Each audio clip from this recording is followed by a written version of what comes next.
Hola, bienvenidos a Hacer Podcast. Yo soy Laura Vela. Hoy voy a hablar con David Pavón. Le invité a David para que él nos hable un poco sobre este tema del que hay muchísimas preguntas desde el metabolismo.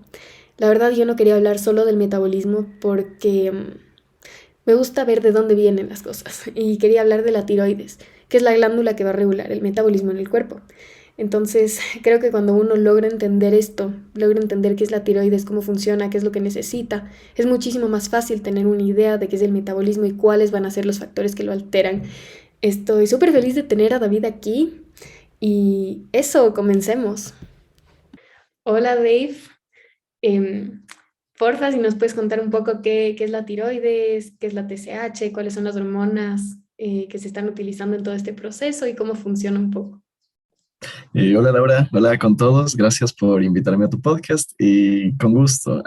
Comenzaremos hablando de la tiroides, viendo que es este súper órgano que es muy representante de lo que viene siendo el sistema endocrino y es este órgano que se encuentra justo en nuestro cuello. Mucha gente no sabe eso y luego se sorprende de que esté ahí la tiroides y su principal función es producir las hormonas tiroideas, como bien lo mencionaste, y la función de estas hormonas tiroideas es controlar el ritmo, la tasa metabólica de las células en nuestro cuerpo.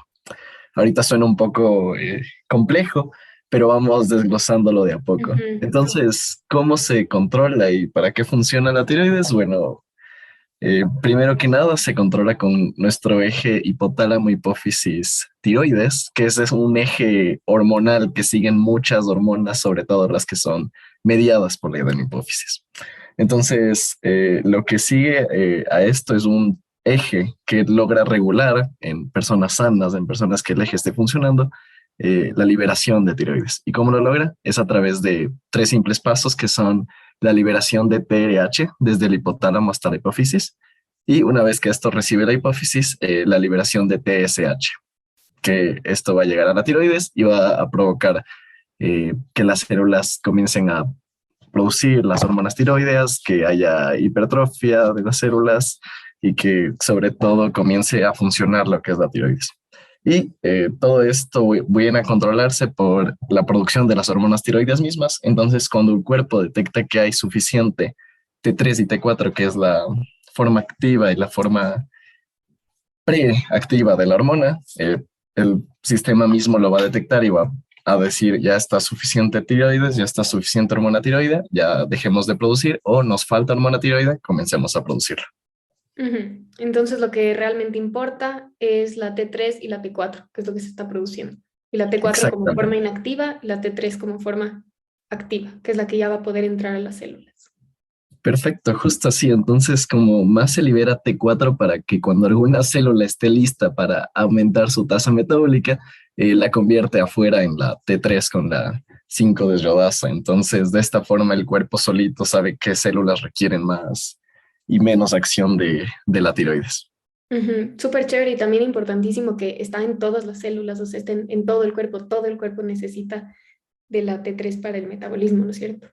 Sí, eso es súper interesante. Actúa desde en cada órgano que nos podamos imaginar. Por eso su clínica en cualquier alteración es tan variada. Entonces, ahí se denota bastante su función súper importante desde la niñez hasta, bueno, incluso desde la concepción hasta el momento ya de la adultez. ¿Y cuáles son algunos de los problemas tiroideos? O sea, a ver, hay el hipotiroidismo, que serían niveles bajos, y el hipertiroidismo, que serían los niveles altos. Pero ¿cómo te puedes tú dar cuenta de que tienes algún problema a nivel de la tiroides? ¿Cuáles son algunos de los síntomas? Buenísimo que hagas esta observación porque sí, las principales alteraciones de la tiroides son hipo e hipertiroidismo, es decir, una producción limitada o excesiva de estas hormonas.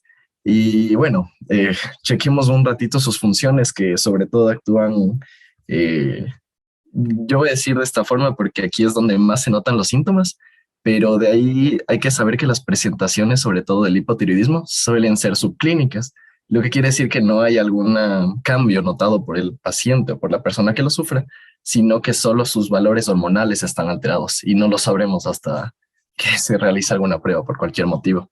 Ok. pero en sí, como vimos, sobre todo hay cierto énfasis en la tiroides por el desarrollo del cerebro y su regulación constante ya en el adulto para procesos de memoria, aprendizaje, procesos de procesamiento cognitivo superior.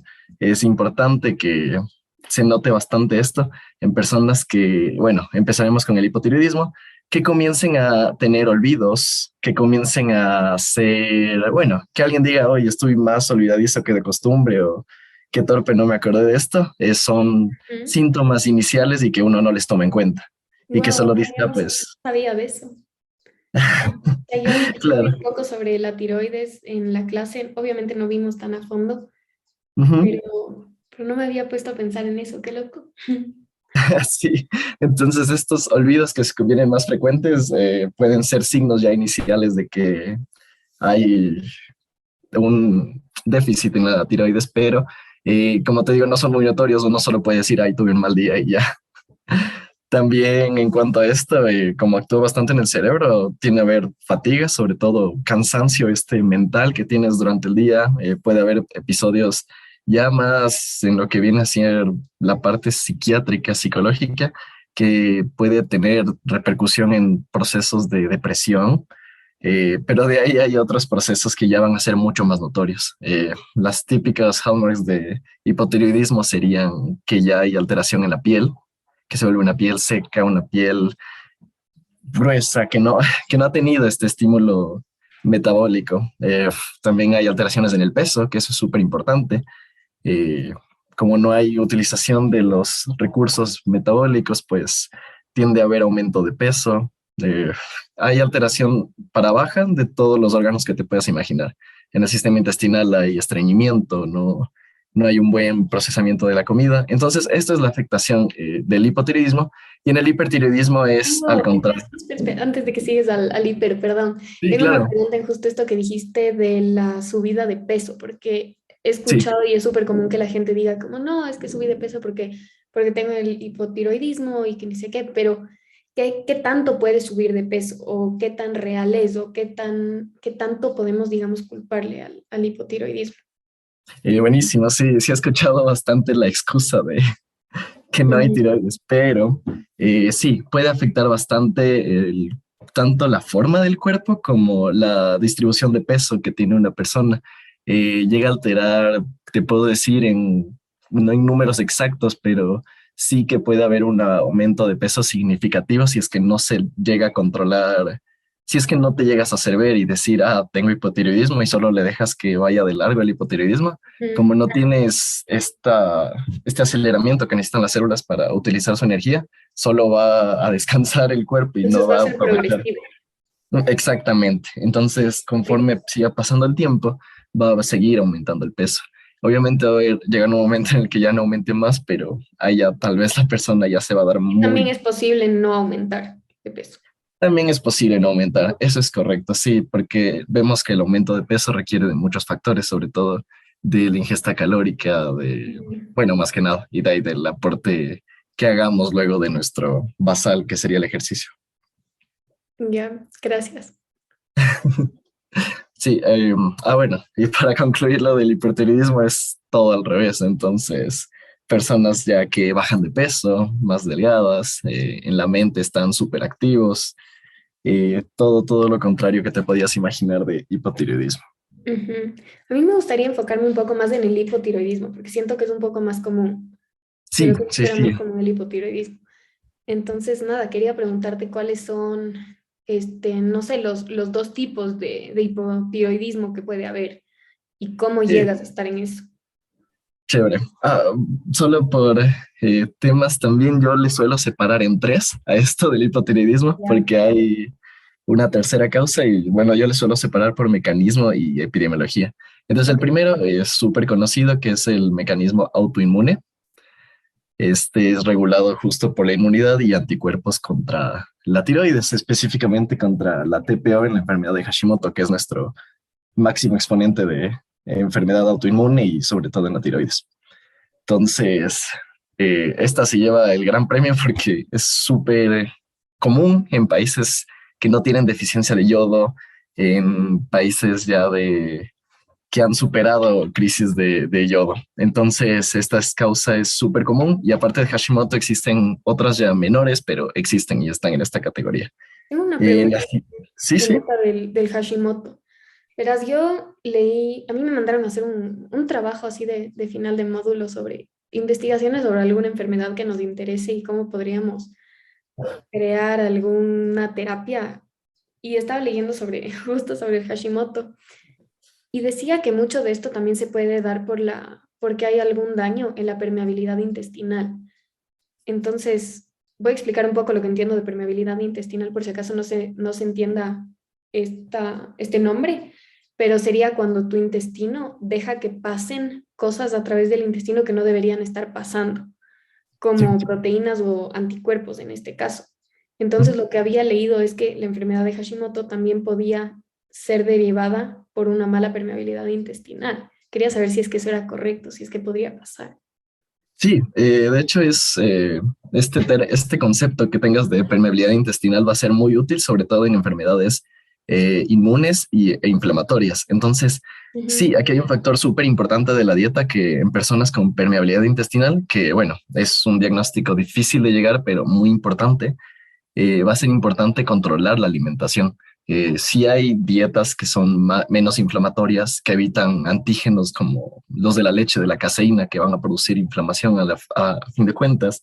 El gluten Entonces, también, ¿o no? el gluten, perfecto, es un gran ejemplo de estos antígenos que sí suelen ser inflamatorios y que sí suelen exacerbar enfermedades autoinmunes. Y justo para hablar de dieta, esa era uno de los temas que te iba a proponer, la dieta antiinflamatoria. Entonces, qué bueno que topamos ahorita.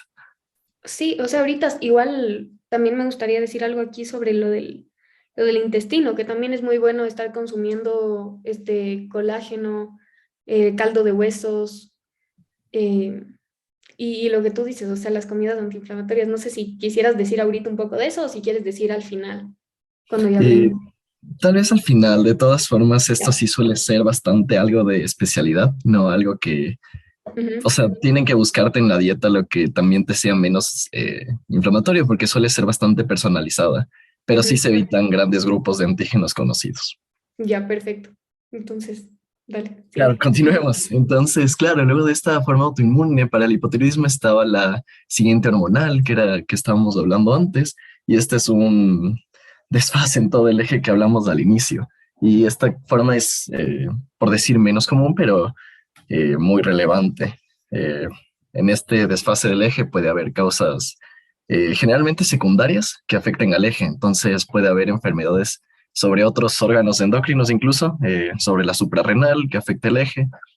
Entonces, diferentes procesos en el sistema nervioso central que nos van a afectar. De ahí viene lo que pues en este proceso también de desfase, justo esto que nos interesa de la nutrición, que sería una baja dieta en yodo. Y esto es súper común en países como el nuestro, pero no en toda la parte, sino muy específicamente en esta parte de la cordillera de los Andes, porque son zonas montañosas en las que no llega alimento del mar, que es nuestra principal fuente de yodo, Ujú. para captar sin que tenga que ser suplementado.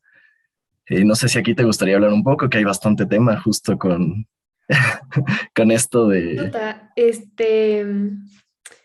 no, me gustaría que nos cuentes un poco cómo comenzó esto del yodo, cómo se dieron cuenta, lo del cretinismo, por qué comenzaron a ponerle yodo a la sal y eso. Claro, entonces se dieron cuenta que en países, bueno, en países y en lugares, sobre todo montañosos, la gente tendría a desarrollar más hipotiroidismo.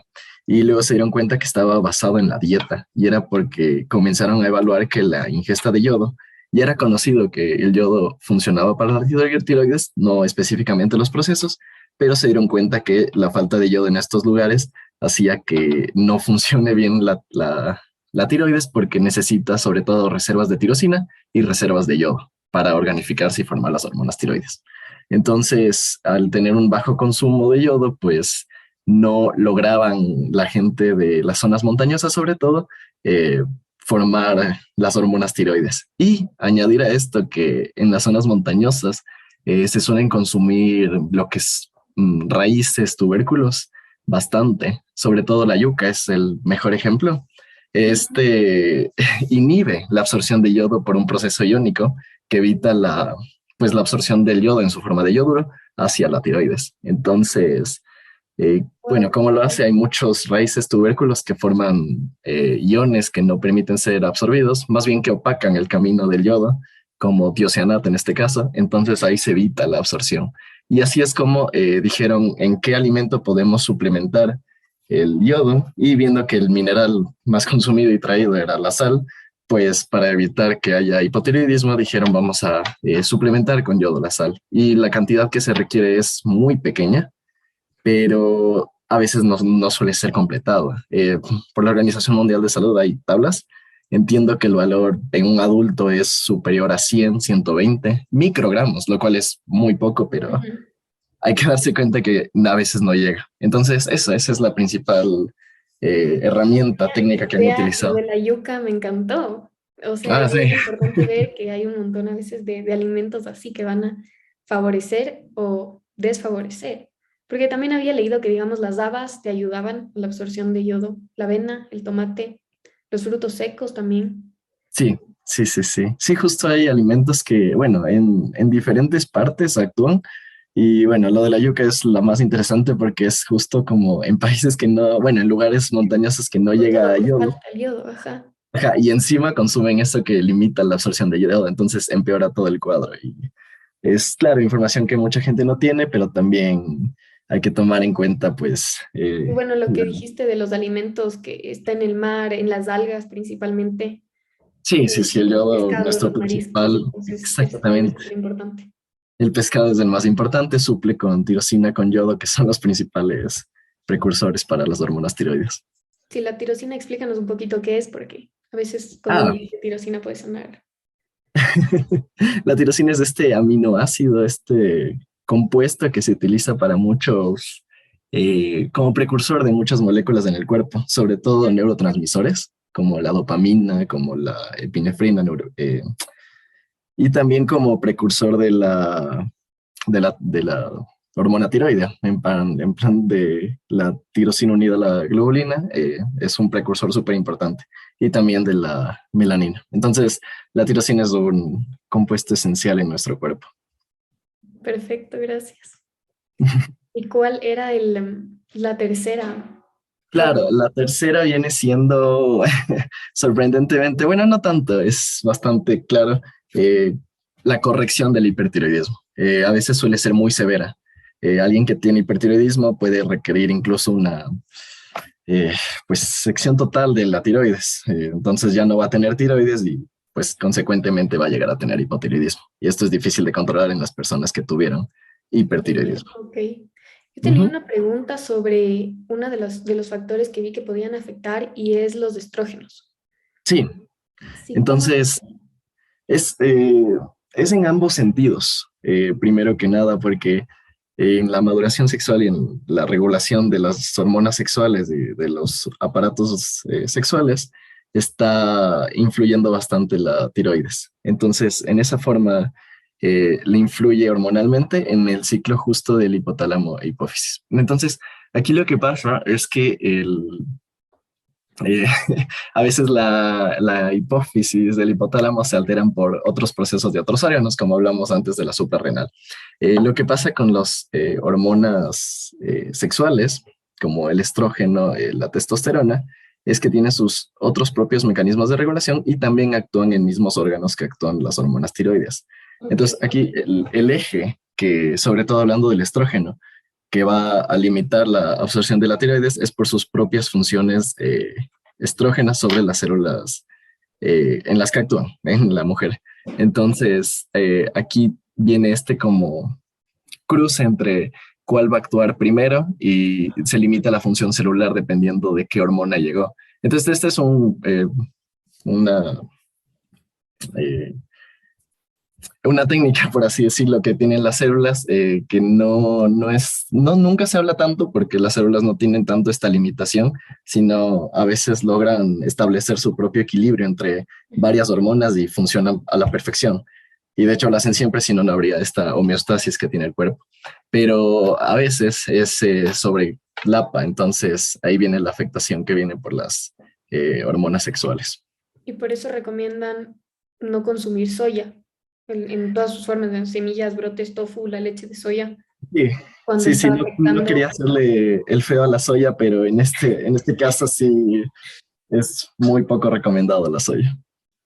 en el caso de hipotiroidismo. Ok. Ujú. Otra pregunta que yo tenía, y se me vino ahorita justo lo que dijiste de las suprarrenales y el eje, es el Sí, estrés. Entonces, exactamente. el exceso del estrés te podría afectar, te podría llevar a un hipotiroidismo, ¿o no? Sí, el estrés tiene varios mecanismos. Mencionaré dos súper importantes, que uno es el estrés, la producción de cortisol. Ya sabemos que el cuerpo reacciona ante el estrés produciendo cortisol para prepararlo. El cortisol va a suprimir varias partes del eje hipotálamo hipófisis. En este caso, afecta a la tiroides. Y el otro mecanismo por el cual afecta el estrés es justo en la conversión de T4 a T3. Bueno, esta conversión ocurre en el hígado, en algunas partes, y bueno, en otras está en el cuerpo, en la sangre, pero la que viene convertida por el hígado, como el hígado es un órgano que reacciona bastante a los procesos inflamatorios y a todo proceso de estrés, va a convertir la T4 en T3 reversa, que es la que no, es una forma de T3, pero no es activa en las células.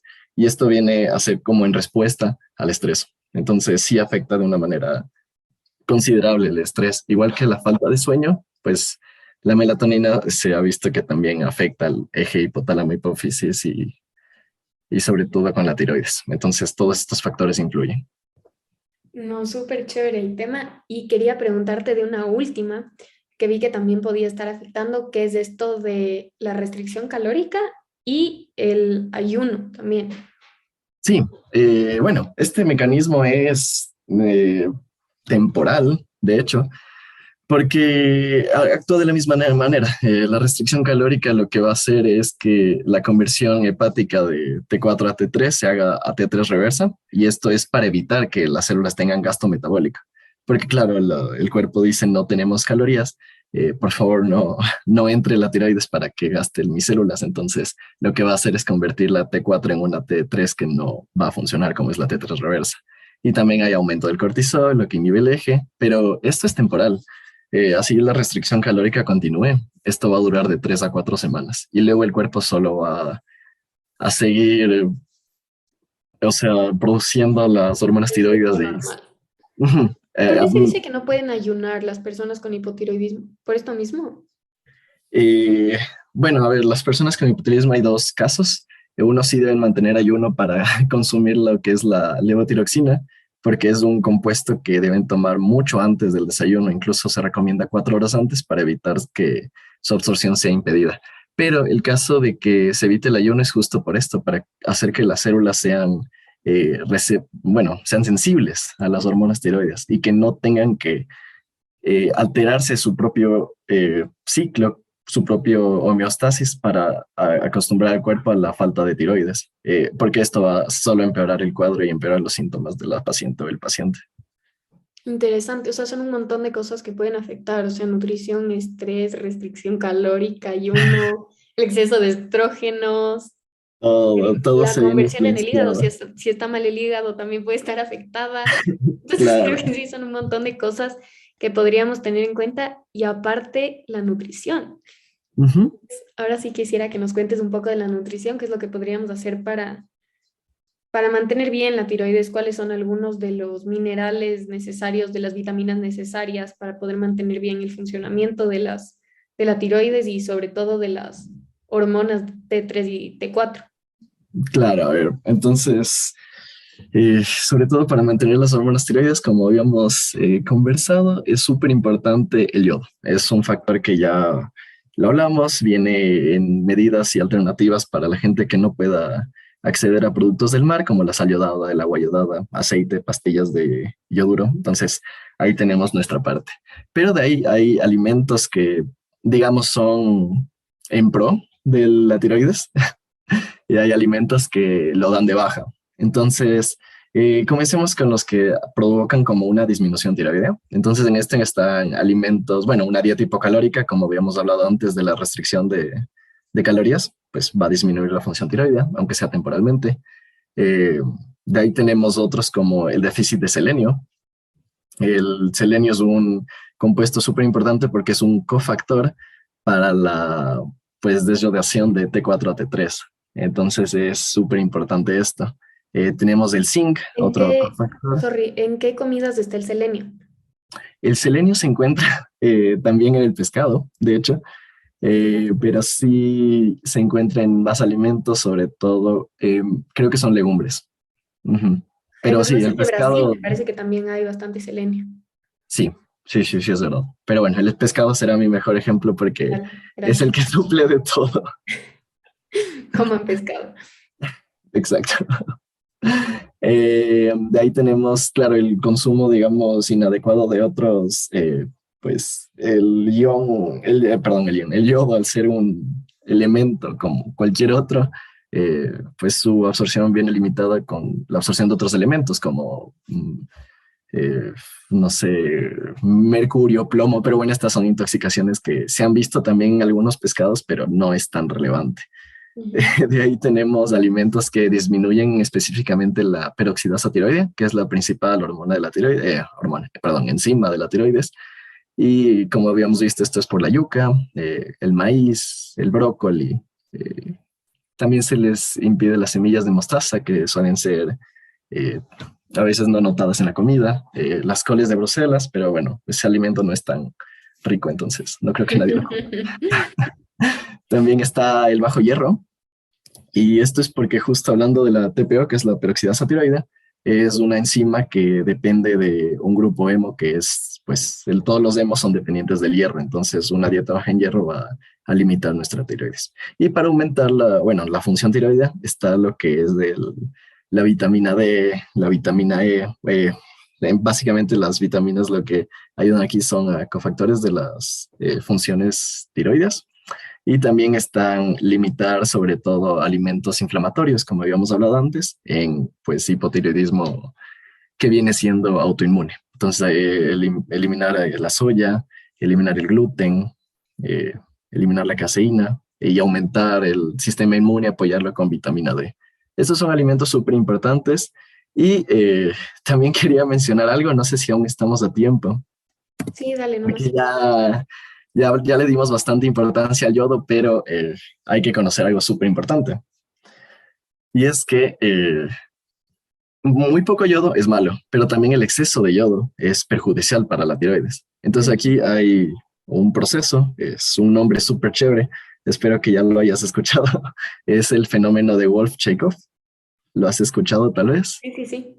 Sí, el efecto de Wolff-Chaikoff es justo cuando viene una ingesta acelerado, una ingesta excesiva de yodo anormal en la dieta generalmente, y esto va a impedir que por autorregulación propia de la tiroides no se organifique el yodo, es decir, puede entrar pero no va a juntarse para formar hormona tiroidea, y es un proceso protector para la tiroides para así no sobreestimular sus propias células y llegar a producir un hipertiroidismo. Pero entonces, ¿qué pasa con una dieta excesiva en yodo? Que bueno, ya le dimos su momento de gloria al yodo, pero también hay que tenerle cuidado. Y Ujú. es que este efecto es, pues, apto en todas las personas, incluso en personas con la tiroides alterada.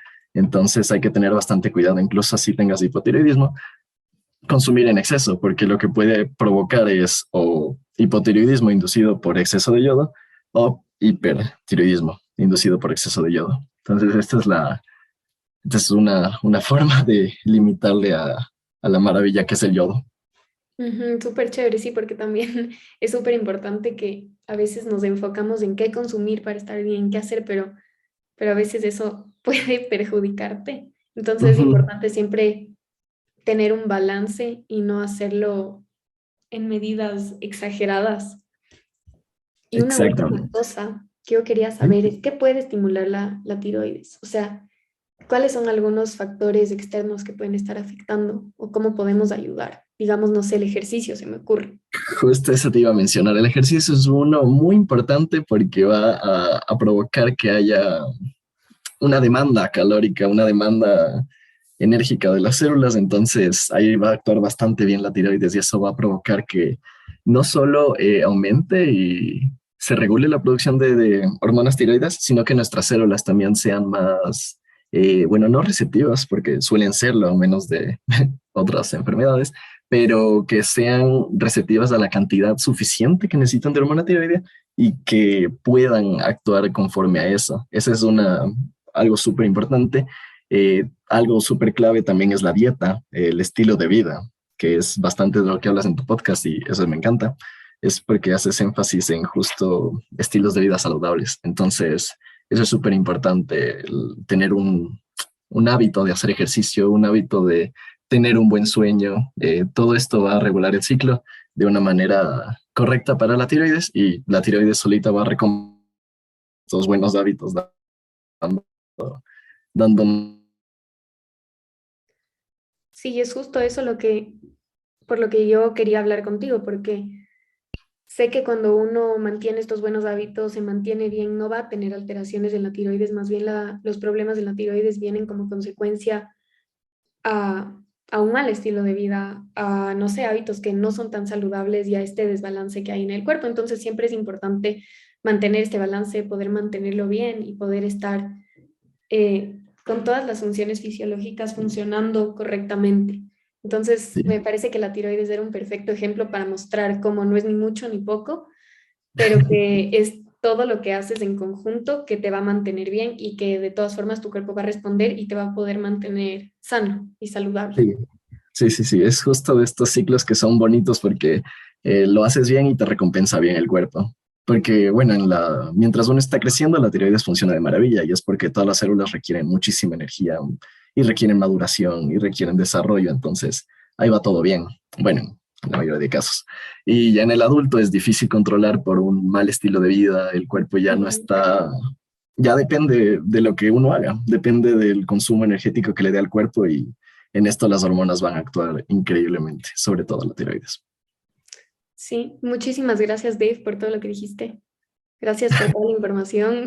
Me encantó lo que nos dijiste de la yuca, de todas esas cosas que son factores que uno a veces no toma en cuenta o que no sabe, que no te dicen muy seguido.